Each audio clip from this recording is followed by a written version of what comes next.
신혼부부에서 가장 나쁜 케이스가 뭐냐면은 마음씨 좋은 그 집주인을 만났어요. 그러면 그 사람 인생은 꼬이는 거예요.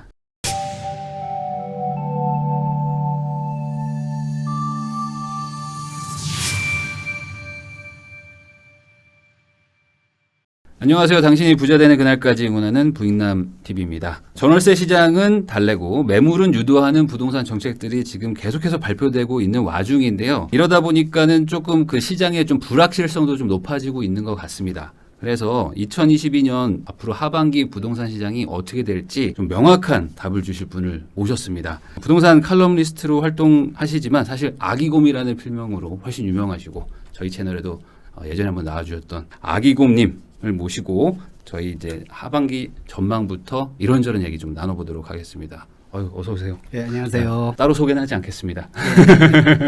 다 알고 계시기 때문에 곰이 아니라 사람입니다. 할 얘기가 많기 때문에 바로 여쭤보도록 하겠습니다. 우선은 2022년이 이제 하반기로 이제 들어가는데 하반기 부동산이 어떻게 될지 한번 좀 여쭤보고 싶어요. 가장 먼저 지금 최근에 정책들 나오는 게 전세, 월세 뭐 이런 것들에 대해서 좀 나오니까 그 특히 상생임대인 작년에 한번 나왔긴 했는데 그때 뭐 거의 뭐 사문화되던 그런 게 갑자기 부활해가지고 그렇죠. 지금 요즘에 상생임대인 사람들 궁금해하거든요. 네네. 7월 말부터 시작해가지고 이제 8월 달부터 계약갱신 청구권 쓴 사람들 이렇게 이제 만기가 되잖아요. 네. 그래서 더 이상 5%를 묶을 수가 없으니까 집주인들은 마구 이제 전세금 올리겠죠. 임대보증금 올리니까 그걸 갖다가 전세란을 이제 방지하기 위해서 조금 그걸 완화하기 위해서 이제 상생 임대인 제도를 갖다 보다 현실화해서 이제 만든 거거든요. 근데 이제 결론부터 말씀드리면은 그게 잘 작동이 되지 않을 거로 저는 보거든요. 그러니까 상당히 이제 조금 요번에 나온 제도 자체로 굉장히 미흡하다라고 이제 보고 있습니다. 기본적으로 이렇게 보셔야 돼요. 그러니까 전세든 월세든 임대를 주는 사람들은 누군가를 이제 우리 생각을 해야 되거든요. 무주택자는 아니죠. 그러면 딱 두 부류예요. 하나는 뭐냐면 집이 여러 채인 사람, 다주택자. 그러니까 주거와 투자를 분리한 일가구 1주택자가 있을 수가 있죠. 이론적으로. 자, 두 부류밖에 없어요. 전세 공급자는. 정부에서 노리는 건 뭐냐면 그 사람 좀 옮겨 2년 실거주를 채우면은 그게 나중에 이제 2년 후에 매물로 나올 가능성이 높으니까. 양도세가 비과세 받으면서 자연스럽게 팔지 않겠냐. 그럼 시중에 매물이 늘어나는 거니까 집값 안정에 플러스가 되고 그다음에 이제 그 지금 전세 시장도 안정하고 이제 그런 측면에서 포커스를 맞춘 거예요. 전세도 5%밖에 안 올라가니까 전세도 안정. 그리고 2년 뒤에는 그것도 매물로 나오니까 매물도 안정. 그러면은 그런 측면에서 이제 상생 임대인 제도를 이번에 새로 이제 확대한 거고요. 일가구 1주택자가 딴 데서 살면서 이렇게 투자를 해가지고 하는 사람이 있는데 대부분 가장 많은 건 다주택자죠. 왜 도움이 안 되냐면은 첫 번째 보면은 다주택자가 그 혜택을 받으려면 다 팔아야 돼요. 싹 팔고 마지막 한 채까지? 한 채까지. 그런데 다주택자가 왜 다주택자겠어요? 여태까지 문재인 정부에서 다주택 하라고 그랬어요? 아니죠. 하지 말라고 그랬죠. 파리 대책부터 시작해가지고 아주 지속적으로 다주택 하지 말라고 그랬잖아요. 그럼에도 불구하고 지금까지 다주택을 유지하는 사람은 팔 이유가 없는 사람인 거예요. 안 팔 거니까 여기까지 왔겠죠. 안 팔 거죠. 팔려면 중간에 기회를 몇 번을 주고 그다음에 이제 좋게 얘기하면 기회고 나쁘게 하면 많은 이제 압박 또는 협박을 했잖아요. 근데 그때도 그걸 안 팔어 그러고 여태까지 왔는데 갑자기 이제 정권 바뀌었으니까 팔아야지라고 할 사람은 별로 없는 거예요. 첫 번째는. 그러니까 그 혜택을 받으려면 나머지를 다 팔아야 되는데 그것도 웃기고 또 하나는 뭐냐면은 다주택자 아까 이제 만약에 이제 간단하게 세 개 갖고 있는 사람입니다. A주택, B주택, C주택을 갖고 있다 보죠. A주택은 본인이 거주하는 거예요. B주택하고 C주택은 이제 아까 전세를 주던 거예요. 그리고 그러면 이제 B주택은 양도 차익이 크고요. C주택은 양도 차익이 작아요. 그러면 당연히 이 사람은 B주택을 상생 임대인 제도 그걸 상생 임대주택으로 이제 지정을 하겠죠. 그래서 이제 요거 5%만 올릴 거예요. 정부의 의도대로. 자, 그런데 요거 혜택을 받으려면 어떻게 돼요? 우선 C를 팔겠죠.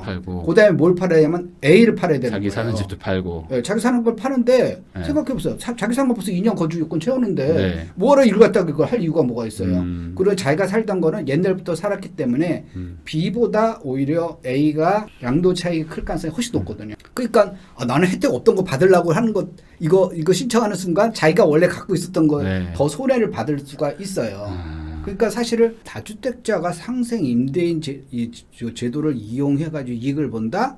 그거는 사실 그런 케이스는 찾아보기가 뭐 어떻게 보면 있겠죠. 그런 사람 뭐 본인이 뭐 거주주택이 없는 경우도 있죠. 네네. 본인은 이제 정말 월세로 살면서 이렇게 갭 투자를 해가지고 그런 사람도 있겠어요. 그런 분은 이제 이득이 되겠지만 보통 다주택자가면 자기가 거주주택 하나 있고 나머지를 이렇게 임대 주는데 그런 사람들은 또 이거랑 또 해당 사항이 없어요. 그러면 이렇게 봐야겠네요. 그러니까 아까 말씀하신 부산 살면서 전세를 서울에 준 분 입장에서는 그렇죠. 상생 임대인을 쓰는 게 좋잖아요. 그렇죠. 어쨌든 1주택이신 분이니까. 맞아요. 그러니까 일부는 5%만 올리면서 상생 임대인이 맞습니다. 들어가겠지만 또 반대로 다주택자들 중에는 이걸 뭐하러 하냐? 그렇죠. 나는 그냥 전세 시세대로 다 받겠다. 그렇죠. 할 사람들도 꽤 많을 것이다.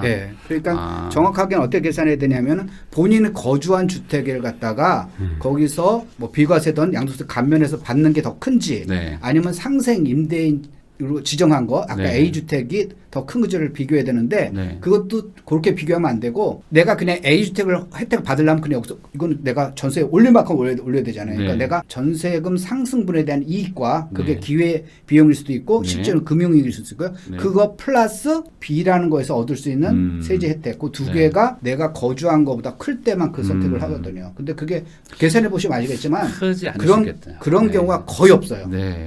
거의 없습니다. 그러면 정부가 의도하는 대로 다주택자들이 5%만 올리겠지라는 거는 아니요. 그거는 아닐 수 있다. 그거는 그렇게 한 사람이 저는 거의 없다고 보는 거죠. 그거 해당하는 사람들은 극히 정말 이렇게 여러 가지 케이스 중에서 극히 일부지 대부분 다수는 아니에요.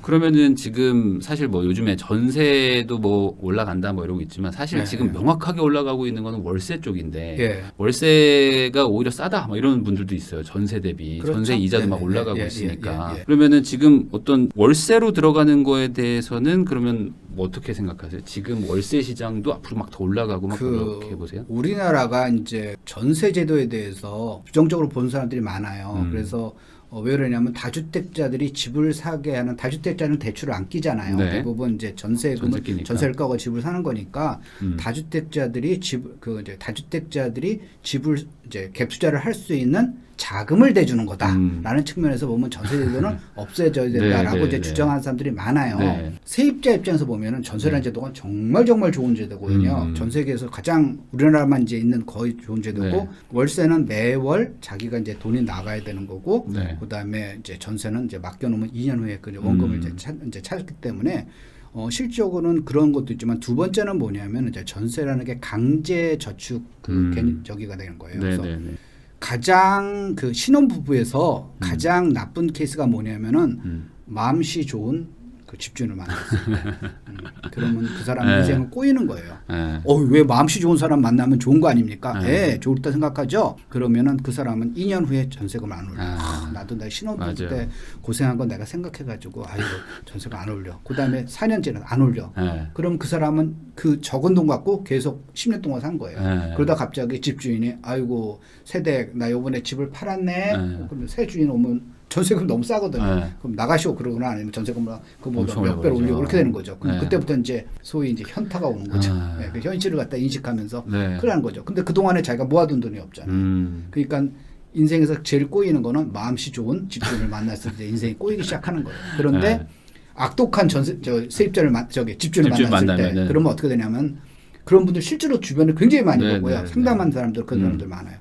눈물을 흘리는 거예요. 내가 정말 저런 놈보다는 내가 더 잘 살아서 잘 살아야지. 내가 정말 돈이 없으니까 내가 이런 꼴을 당하고 나가지고 이를 악물고 집을 사거나 아니면 열심히 모아가지고 다음에 전세금 하거나 그렇게 하면서 이제 강제 저축이 되는 거죠. 그렇죠.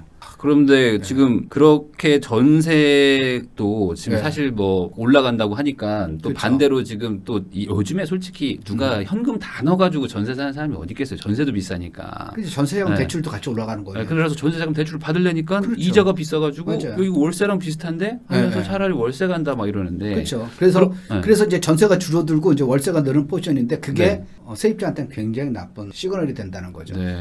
전세가 완전 진짜 시장에서 없어지고 월세만 오른다라고 하게 되면 그때는 이제 월세 상승률이 또 높아지는 거거든요. 그러면 이제 월세 시장 내에서 경쟁이 되는 거예요. 그래서 이제 예를 들어서 인기 지역 있잖아요. 뭐 학군지나 이런 데 같은 경우 보면은 월세가 처음에 100만 원이었다가 그럼 딴 사람이 거기 들어오려면 어떻게 돼요? 나 120만 원 드릴게요. 네. 그럼 딴 사람 130만 원 드릴게요. 이렇게 되면서 이제 월세가 이제 학군지 같은 데로 그러니까 수요가 많은 데로 올라가거든요. 다른 나라가 그렇듯이.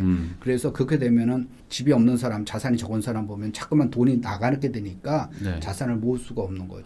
그럼 이런 금리 인상기에는 네. 그러면은 집주인들 입장에서도 네. 금리는 막 올라가는데 월세는 안 올리고 네. 이게 어려울 것 같은데 같이 월세를 올리려고 하지 않을까요? 당연히 집주인은 당연히 월세를 올리죠. 네, 근데 또 어떤 분들은 이런 얘기를 하잖아요. 아니 월세를 올려받고 싶어도 그 한계가 있다. 그걸 어떻게 누가 다 올려주는 거 족족 내주겠냐. 그러니까 아마 못 올라간다. 뭐 이런 얘기를 하는 분들도 있는데 그게 이제 시장이잖아요. 네네.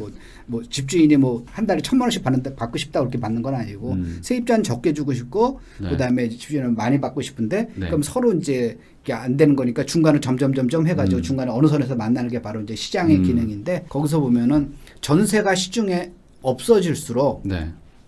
월세 입장에서는 이제 좀 안 좋은 거죠. 그러니까 시장에 전세라는 제도가 있기 때문에 사람들이 언제든지 월세를 견제하게 되는 거예요. 월세가 너무 높아지면 그럼 내가 전세자금 대출 받아가지고 난 전세 살 거야라는 거죠. 그러니까 네. 월세 수준하고 전세자금 대출의 이자보다는 월세 수준이 크게 높을 수는 없어요. 그러겠네요. 그게 바로 이제 견제하는 게 네. 바로 전세라는 아주 좋은 제도가 있기 때문에 그렇거든요. 전세의 순기능이네요. 그렇죠. 네. 근데 그게 없어지면 저거고요. 네. 아까 이제 말씀드린 거 좀 더 부연 설명하면 세입자 입장에서 말씀드릴게요. 네. 세입자 입장에서 보면은 우리는 이제 통계에서도 나타나요. 제가 이제 소설을 말씀드리는 게 아니라 서울하고 이제 전에는 울산이 요새 이제 지난 몇 년간 좀 경기가 안 좋아서 소득이 떨어졌는데 네. 몇 년 전만 하더라도 울산의 소득이 네.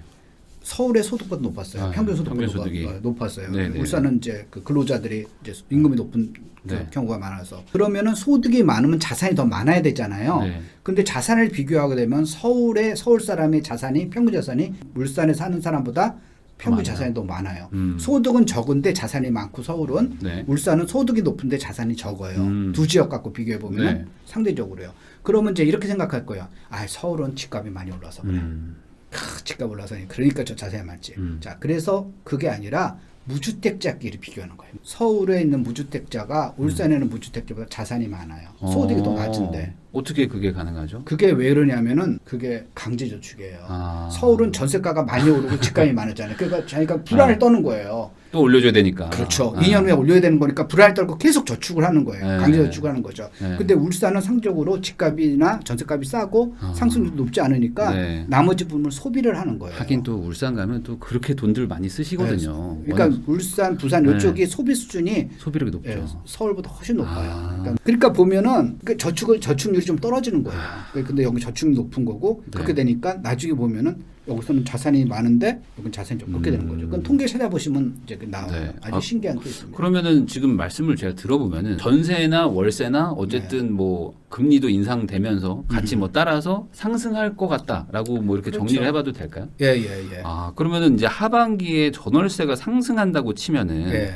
반대로 이제 그 무주택인 분들 입장에서는 예. 올려주고 살지 아니면 집을 살지 요거에 그렇죠. 대해서 고민을 할 텐데 예. 최근에 뭐 생애 최초 뭐 대출도 예. 좀 풀어주고 취득세도 좀 깎아주고 막 이런 것들이 있잖아요. 예. 그러면 이런 것들이 이 집을 매수하려는 수요를 조금 더 가게 만든다고 보세요? 이런 자극할 정책들이? 가능성이 높죠. 거기서 보면은 전세가가 올라간다는 것을 좀 이제 오해하시면 안 될 게 네. 어떤 분들은 전세 안 오를 겁니다. 네. 좀 통계를 보세요. 통계가 보면은 올해 들어와서 전세가 상승률이 크게 꺾였지 않습니까? 네, 전세가 거의 똑같은데. 네, 마이너스는 아니더라도 네. 이 상승률이 굉장히 꺾였어요. 네, 네, 그래서 네. 지난 10년 평균보다도 지금 하회하고 있어요. 올해 들어와서 네, 네. 팔아 전세 시장이 이렇게 안정되는데 지금 6월까지가 그렇습니다. 7월은 아직 안 왔으니까. 네. 근데 7월, 8월 가서 갑자기 전세가 이게 급등한 건 아니에요. 근데 아까 너 와규금 아까 전세란 8월부터 전세란 조심하라고 그랬잖아요. 네. 그건 뭐냐면은 통계와 현실과의 이제 차이 길인데 네. 통계라는 건 뭐냐면 전체적으로 전세 올리는 사람 안 올리는 사람 이렇게 이제 포함해서 이제 그래 되는 거고요. 실제로 아까 계약 갱신 청구권 끝난 사람은요. 7월 달에서 8월 달에 올라가는 거 또는 6월 달에서 8월 달에 올라가는 거에서 돈을 올려주는 게 아니라 네. 지난 2년 그렇죠. 그러니까 2020년 8월분부터 지금까지 네. 오른 분에서 올려주는 거거든요. 네, 그렇죠. 그러니까 그 기간에 보면은 지금 이제 아직은 뭐 7월 안 됐으니까 지난 2년간 2020년 6월부터 네. 2022년 6월까지 이제 전국 평균을 보게 되면 전세가가 20%가 넘게 네. 올랐어요. 전국 평균으로. 네, 네. 수도권은 25%가 네. 넘게 올랐어요. 제일 많이 오른 건 경기도, 두 번째는 인천, 그다음에 세 번째는 이제 서울이에요. 그러니까 네. 전국에서 제일 전세가가 많이 오른 데가 경기도, 인천, 수도권이요. 서울 네. 세 군데 수도권인데 그 세 군데가 모두 다 25%가 넘었고 거의 비슷하게 이제 저기 1, 2, 3등인데 네. 평균치도 25% 넘었어요. 야. 그 얘기 무슨 얘기냐면 내가 계약갱신권 청구권을 안 썼어. 네. 옛날 2년 전에 정말 신의 한 수를 안 썼어요. 그럼 네. 나 이번에 나 계약갱신 쓸 거야. 네. 그래서 나 5%만 올려줄게. 그러면 딴 사람 다 25% 오르는데 나 5% 오르고 들어갈 수가 있어요. 네. 그 사람은 완전히 신의 한 수죠. 2년 전에 계약갱신 그렇죠. 청구권을 안 쓴 사람이 있다. 차라리 안 쓴 게 싸게 맥힌 그때는 거네. 네. 안 썼으면 그 사람은 신의 한 수를 쓴 네. 거예요. 그래서 이번에 5%만 한 거 되니까 딴 사람보다 굉장히 싸게 들어가요. 그런데 그게 아니라 계약갱신권을 이미 쓴 사람은 네. 아까 25% 올려주고 플러스 네. 뭘 또 올려주냐면 그 전에 올렸을 때 그때 만약에 8%가 원래 시장 가격이라면 5%만 올렸을 거 아니에요. 나머지 네네. 3%를 그때 안 올린 거잖아요. 아. 그 3%와 이번에 25% 해가지고 다 그러니까 올려주는 거니까. 2018년도부터 그렇죠. 2년 올라간 것도 그때 못 올렸으니까. 그렇죠. 2년 올려간 것은 이제 5%는 네. 빼야죠. 5% 그때 5% 올렸으니까. 올렸으니까. 거기서 5%뺀 거 하고 플러스 이번에 25% 그런 거 하고 생각하면 거니까. 거의 뭐 꽤 괜찮은 지역들은 엄청나게 평균이 오르죠. 25니까 네, 뭐 40%막 그렇죠, 이렇게 맞습니다. 올라가는 거잖아요. 네, 그러면은 뭐 5억 원이었던 데가 7억 원 이렇게 네. 되는 거죠. 그러면 2억 원을 이제 올려줘야 되는 거고. 근데 그러면 2억 원을 올려주고 살면 되는데 네. 그러기엔 또 금리 인상도 있으니까. 그렇죠. 그러면 이제 전세 자금 대출도 마찬가지로 금리는 높잖아요. 네. 그러면 그 돈 갖고 차라리 좀 내가 외곽 지역에도 집을 살까라는 사람이 생긴다는 거죠. 아까 그런 수요가 100명 있으면 100명이 다 집 산다는 거 아니에요. 네. 근데 그 중에서 10명이라도 그럼 나 집 살까봐. 이제 그렇게 되면은 전에 없던 수요가 플러스가 이제 생긴다라는 거예요. 그래서 그런 수요가 하반기에서 이제 부동산 시장에서의 큰 화두가 뭐냐면은 이제 네. 아까 계약갱신 청구권이 그렇죠. 끝나가지고 네. 그 전세금을 굉장히 많이 올려주는 건데 전세금은 지금 올라가는 게 아니라 지난 2년간 오른 거 그게 올라가기 때문에 어찌 보면 4년치가 올라가는 거일 수도 있고 그렇죠. 계약갱신 청구 쓰신 분들 입장에서는 맞아요. 그러니까 아, 이제 그 사람들이 올려줘야 되는데 네. 미안하게도 이번에 상생 임대인 제도에서는 이번에 정부에 발표한 거는 미흡하죠. 네. 그래서 저는 상생 임대인 제도에 플러스 두 번째 대책이 전 나올 거라고 예상을 해요. 근데 이제 문제는 전세 만기가 뭐 12월, 뭐 1월 이런 사람은 안심해요. 그럼 이제 상생 임대인 제도 플러스 2가 이제 될 뭐 거니까. 다른 게 또 나오니까 거기서 좀 더 대책이 나오겠지만은 네. 처음에는 정부에서는 이 대책 갖고 이제 될 거야. 이제 이제 우리 정말 신의 한 수로 이거 대책 만들었어. 그러고 이제 안심한단 말이에요. 네. 근데 이제 8월, 9월 가면서 이제 여기저기서 이제 우는 소리가 나올 거예요. 그러겠죠. 도대체 정부에서는 했는데 상생 임대인에 안 들어간다. 나는 안 들어간다라고 네. 하게 되면은 그때 보면 아차차라는 거죠. 그래서 만약에 8월이나 네. 9월에 전세 만기가 된 사람, 그러니까 계약 갱신권 썼는데 나 이번에 8월이나 9월에 만기가 돼 또는 10월에 만기가 돼라는 사람은 집주인한테 물어보세요. 혹시 일가구 1주택자세요?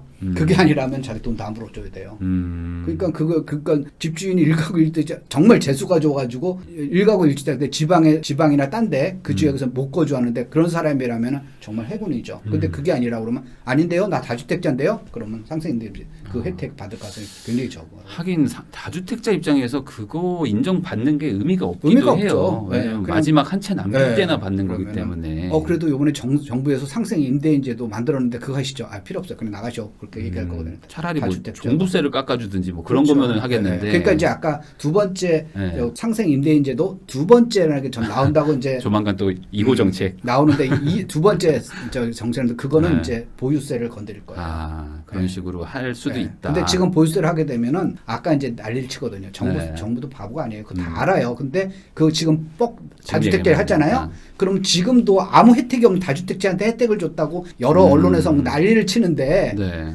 그 말도 안 되는 그거 혜택 아무것도 없는 그거 난리 치는데 거기다가 만약에 진짜 종부세를 깎아주는 걸 혜택이면 지금 봐라 저 윤석열 정부 적하더니 부자들만 도와준다 이렇게 나온단 말이에요. 그러니까 그렇죠. 정부에서도 알면서도 좀 놔둔 거였어. 그래 시장 어떻게 되나 니네 말대로 어떻게 되나 한번 봐. 그러더니 보면 여기서 이제 곡소리가 막 나오면은 정부에서 그래 우리도 사실 그건 생각했는데 부작용 때문에 못한 거야. 근데 시장에서 원하니까 할 수 없이 그래 다주택자한테 혜택 줘야 돼. 이렇게 되는 수가 있단 말이에요. 그러니까 문제는 이제 그 안에서 그러니까 8월 달, 9월 달, 10월 달 이 정도의 그 만기가 되는 사람은 정책의 이제 사각지대에 놓이는 거죠. 그러면은 그 전월세에서 어쨌든 불안 요소들이 생기고 그게 조금 매수 수요를 좀 가면서 시장을 자극해서 상승할 수 있다. 그렇죠. 이렇게 정리를 하면 되네요. 아 그러면 그게 그 모든 지역이 다 그러냐? 그건 또 아닐 수 있잖아요. 네. 그건 아니에요. 그러니까 저기 보면은 이제 주택이라는 게 보면은 이제 수요 있고 이제 공급이 있는데 지역마다 그게 다르잖아요. 이제 공급이 많은 지역 같은 경우는 집값도 떨어지고 전세값도 떨어지는 게 일반적인 거고요. 수요는 많은데 공급이 부족한 지역은 전세도 오르고 뭐 집값도 오르고 그런 거기 때문에 지역별로 차별화가 되는 거고요. 특히 이제 이런 제도가 나올 때 거기서 보면은 그러니까 이제 이 임대 수요, 특히 임대 수요가 많은 지역 같은 경우는 이제 좀 더 쇼크가 더 큰 거죠. 그래서 이제 이런 방송회를 하면서 굉장히 사실 보면은 이제 조심스러운 게 그거예요. 만약에 이제 제가 집값 오릅니다라고 하게 되면 어떤 분이 야, 너 집값 오른다 그러는데 우리 집값 떨어졌거든. 우리 동네 안 올랐는데. 안 떨어졌거든 그랬는데 이제 이 문재인 정권에 그러니까 2017년 5월 10일부터 시작해가지고 지금까지 이제 우리가 이제 방송하는 게 2022년 6월 말이잖아요. 6월. 그러면 지금 현재 그 5년 한 2개월 채 안 됐어요. 이 기간 동안에 전국에서 집값, 아파트값 기준으로 해가지고 70% 이상 상승한 지역이 6군데가 있어요. 70% 이상 상승. 아파트값이. 그런데 같은 기간 동안에 집값이 오르긴커녕 70%거리는커녕 집값이 떨어진 지역이. 그러니까 2017년 5월 달에 비해서 집값이 떨어진 지역이 4군데나 있어요. 4군데나 있어요. 근데 집값이 뭐 이런 이유로 해서 제가 집값 오른다 이렇게 얘기하면은 그 4군데 있는 사람은 야, 왜 너 거짓말 시키니? 너 정말 우리 집값이 얼마나 떨어지지 알아? 이렇게 하는 거죠. 그러니까 이 부동산이 굉장히 지역적인 그런 특성이 있기 때문에 그래서 종합주가 지수가 오른다고 모든 주가가 오르는 건 아니잖아요. 하한가 그런데 종합주가 올라도 하한가 되는 게 있고 종합주가 지수가 떨어져도 상한가 치는 게 있어가지고 제가 말한 건 전체적인 시장의 평균적인 거를 얘기하는 전체적인 흐름하고 뭐 어떤 특정하지 않는다면은 수도권 정도의 얘기를 우선은 지금 하고 있는 거라고 보면 될 것 같습니다. 그러면은 그 다주택자한테 양도세 중과 배제한 거 있잖아요. 요거는 그럼 시장에 매물이 좀 나온다, 안 나온다, 뭐 이렇게 좀 논란도 있는데 어떻게 생각하세요? 시장에 매물이 지금 이제 나올 거예요. 이제 나올 거라는 건 뭐냐면. 다주택자 입장에서는 지금 당장 내놓을 이유는 별로 없어요. 이미 당장은? 이제 6월 1일이 지났기 때문에 이제 종부세 대상이 돼버리기 때문에 지금 당장 팔 필요는 없어요. 그럼 언제까지 팔면 되냐면은 내년 5월 9일 잔금일 기준으로 해서 내년 5월 9일까지만 팔면 되거든요. 그런데 이제 내년 5월 9일에 팔게 되면은 양도소득세가 이제 그 합산이 되거든요. 만약에 한 해에 2채를 팔게 되면은 두 개가 합산돼요. 합산돼 가지고. 만약에 어떤 사람이 2채를 갖고 있어요. 근데 한 채가 각각 1억씩 남았다 그러면 원래는 2,010만 원 나와야 되는 건데 2채를 한 해 팔게 되면은 2개 합한 4,020만 원 내는 게 아니라 중과대가 5,660만 원이 나와요. 그렇게 되니까 이제 어떻게 파냐 하면은 다주택자는 하나는 올해 말까지 또 하나는 내년 5월 9일까지. 그러니까 이제 잔금일 기준으로 해가지고 이제 12월 말까지 팔아야 되는 거니까 올해 이제 추석 지나면 매물이 나오기 시작할 거예요. 그러니까 이게 양도세 중과 회피를 해가지고 좀 가을에 되면 그 매물이 나올 거고 또 한 번은 내년 봄에. 그러니까 올해 가을 이사철에 한 번, 내년 봄 이사철에 또 한 번. 가을에 하나, 봄에 하나. 그렇게 하는 거고 반대로 얘기하면 다주택자, 그러니까 이 방송을 들으시는 다주택자는 집을 좀 파세요. 집을 좀 파세요. 집값 떨어질까 봐 팔라는 게 아니라 세금 깎아줄 때 그냥 파시는 게 좋아요. 그래서 파시는 게. 그러니까 이게 조금 헷갈리실 수도 있으니까 양도소득세는 1월 1일부터 12월 31일 안에 판 거를 다 합쳐서 세금을 때리기 때문에 제가 그래서 12월 30일에 한번 팔고 1월 초에 판 적이 있거든요. 이렇게 막 맞아요.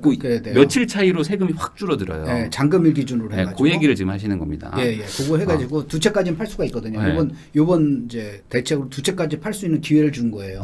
우리 10채 팔아도 됐지만 여러 채 팔게 되면 손해죠. 합산이 좀 되니까. 합산과세가 되기 때문에. 근데 그 요번에 세금 깎아줄 때 팔으라는 얘기는 또 이렇게 들으실 수도 있잖아요. 반대로 그러면 내년 되면은 뭐 다시 중과가 살아나는 거냐? 살아날 수도 있고 안 살아날 수도 있다는 얘기도 좀 있잖아요. 근데 여기에 베팅하기 좀 위험하다. 근데 왜냐면 정부에서는 그걸 딱 1년으로 딱 그 못 박은 이유가 뭐냐면 준 거 없애줄게라고 하면 사람들은 안 팔거든요. 정부에서 그 이번에 그 혜택을 준 이유는 뭐냐면 좀 제발 팔아줘. 좀 팔아. 내놔라. 플리즈 좀 제발 팔아줘. 이제 그거거든요. 네. 그러니까 좀 팔아줘야죠. 그러니까 다주택 채는 파세요. 두 채를 파세요. 적어도 두 채 정도는 팔고. 근데 이제 파는데 그러면 그 사람들이 좋은 걸 팔까요? 좀 뒤떨어진 걸 팔까요? 좀 당연히 좀 상대적으로 자기 갖고 있는 거 중에서 제일 좀 띠리띠리한 걸 좀 팔겠죠. 근데 또 그걸 또 사줄 거냐? 여기에 대해서 또 문제가 있을 수 있다. 그러니까 이제 그 안에서 또 시장에서 양극화가 벌어지는 거예요. 똘똘한 데는 매물이 별로 안 나오고 그다음에 약간 뒤처진 데 나오고 그래서 지금 서울 같은 데도 지금 서울 안에서도 집값이 오르는 데가 있고 집값이 떨어진 데가 있잖아요. 똑같은 서울인데도 그런 게 바로 이제 그런 양극화를 벌어들이는 원인이 되는 거죠.